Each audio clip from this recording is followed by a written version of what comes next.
আমরা রাজনৈতিক দলগুলোর কাছে গিয়েছি, আমরা বলেছি যে হচ্ছে সকলে যারা আমাদের এখানে, তবে আমাদের প্রাথমিক বিজয়, আমরা প্রাথমিকভাবে বিজয় লাভ প্রক্লেমেশনের ব্যাপারে সম্মতি দিয়েছে।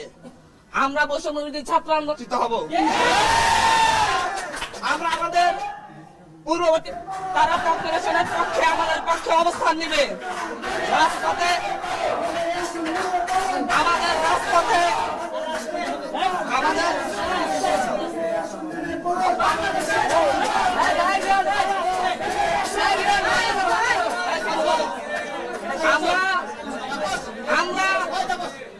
আমরা সারা ঢাকা শহরের মানুষকে বলবো, এই প্রক্লেমেশন